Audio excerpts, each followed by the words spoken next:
Welcome back to our channel, Vlogger Yours Truly.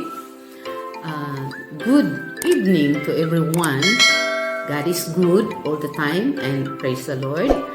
And let's say every day, thank you Lord, we are blessed. So, atong naisgutan sa una nga topiko, mao ang social action. So, continue tagamay. So, ang social action, mao kini ang pagkahari ni Kristo nga ato usab kining nadawat during sa atong bunyag nga andam na kitang mo serbisyo ngadto sa uban. So, anaa din na ang mga pagtulunan sa social teaching sa atong simbahan. Anaa diha ang economical, anaa din ha ang environment o ang justice and peace o political na bilong sa social action. Mao kini ang lantawon diha sa simbahan.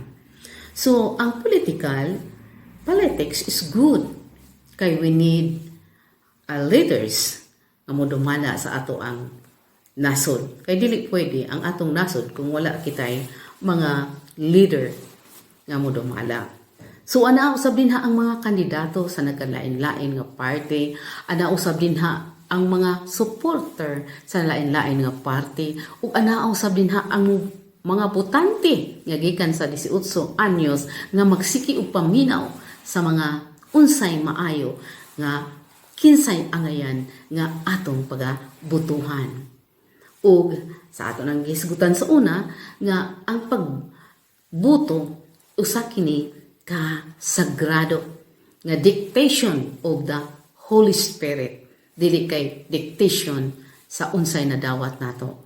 So, sala ang pagbaligya sa ato ang boto sa Dios o sa atong balaod, o kung anaa manggani gyud anda dawata, kung wala kay kapalit og bugas dawata kung gigutom ka.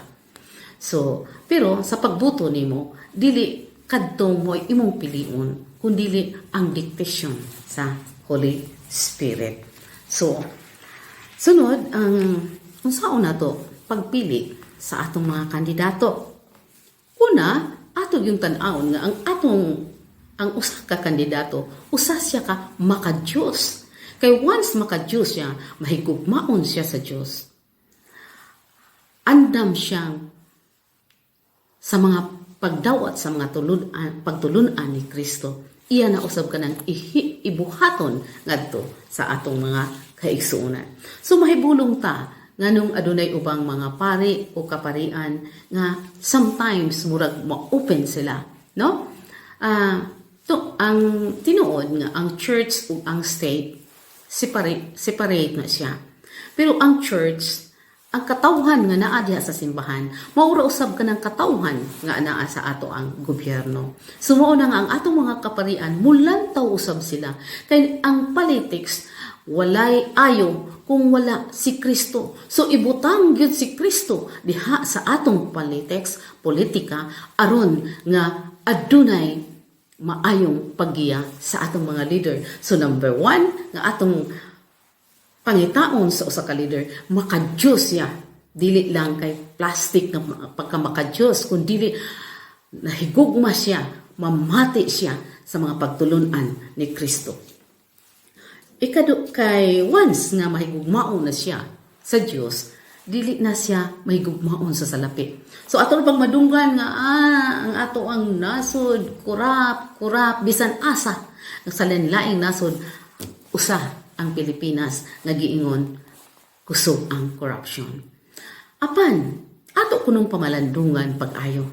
Kung wala ba magagikan sa atong kaugalingon ang corruption diha sa atong pamilya. So, adunay simple nga corruption nga atong nahimo diha sa atong pamilya pero wa ta kasabot nga nagkurap na diay ug gitudluan na diay nato. Sometimes atong suguon ang atong mga anak pagpalit ditog asin, posporo, kanang sukli imuha na. So atong gitudluan ang atong mga anak nga once mutrabaho sila, aduna gyoy suhol. So that is corruption. Magsugod din ha sa atong pamilya. So kung gusto kita nga walay corruption nga mahitabo, gikan sa atong kaugalingon hangtod sa nasod Pilipinas wala na unyay korupsyon. Kung kitang tanan wala na. O ang atong mga atong pamilya, atong gitudluan pag-ayo nga dili kayod maayo ang korupsyon. So, ikaduha, mao ang makatao nga makatao siya nga mahigugmaon siya sa tao. Tungod kay ang tao sagrado o balaan. Tungod kay image of God ang tao. So walay pagpihig-pihig, madato man ka, mapobre ka man, maprofessional ka man, mawa kay grado o disable ka man. Patas ang imong pagtanaw sa tao. Makatao ka. So, ang atong leader nga makatao, nindot kay na. Kay andam na siyang mohigugma ngadto sa atong mga kaigsuonan nga walay pigpihig. Ikatulo, mao ang makatarunganon o justice and peace. So, anausab ka na, mabasa na to sa Mateo 5:1 hangtod sa 12, ang justice and peace nga tudlo ni Kristo sa ato. Alang gayud sa tanan ang hustisya. Nga kung kinsa ang makasala, dato ka man o pobre ka man, siya ang magbayad sa iyang sala. Apan ang nahitabo, kasagaran, dili malilong, once dato ang makasala, once sapian siya, dili gid siya, makabayad siya ang sala. O gani, adto na hinuon sa kabus o linupigan ang makabayad sa sala. So, ang ngayon, nga ang usa ka leader, makatarungan. Anaa ang hustisya na tinuod alang sa tanan. Ilabi na gyud katong mga linupigan, dinaog-daog, mga ismiringhoy sa atong katilingban, nga mo'y unang atong atimanon. Ikaupat, mao ang makalikasan, nga ang atong environment, ampingan ang mga binuhat sa Dios kay iya kining gipiyal ngari kanato. Kita unya ang makasala sa Dios kung wa nato ampingi ang mga binuhat sa Dios. Dili nato malilong karon nga ana ay daghang putol kahoy diri bisag gamay pa o bisag dili pa ang ayan.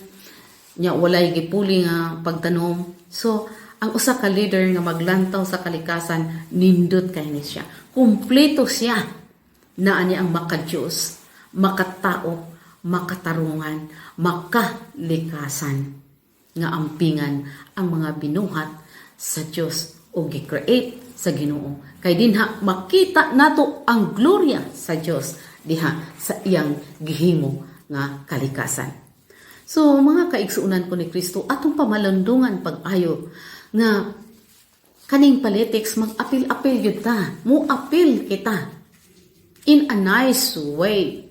Ug atong estudyuhan pag-ayo. Ug mangayo kita og giya gikan sa Dios.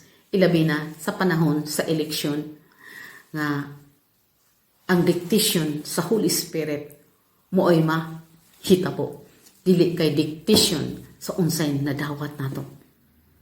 So manghinaot lang ta nga ang matag supporter sa matag kandidato magsinabtanay unta ta. Naara ba gyud mahitabo nga magsuo na mga parente, mga amigo, nag-inawayay na, kay nag-iyahay na sila ug asa sila dapit nga support. Unya ra ba ug ingon na ba makadaog gani ini. Sus, ingon din ayaw na siya tapangi kay dili. No, kalimtan ang tanan. Kung kinsa man ang makadaog dinha, kalimtan ang tanan. Support lang ta, pero diha lang kutob dili kay mag-inawayay ta nga mawa na ang atong paghigugma sa atong isig ka tawo.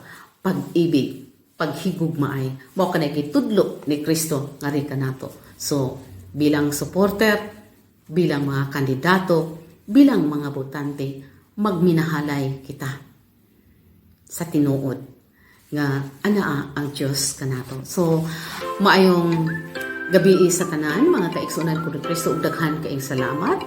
Ug ayaw pa mo kalimot sa pag-subscribe sa atong YouTube channel ug adunay bell diha sa ubos, push lang nimo ang bell aron update ka sa mga aduna pa yung mga video atong pagbuhaton. Again, maayong gabi sa tanan.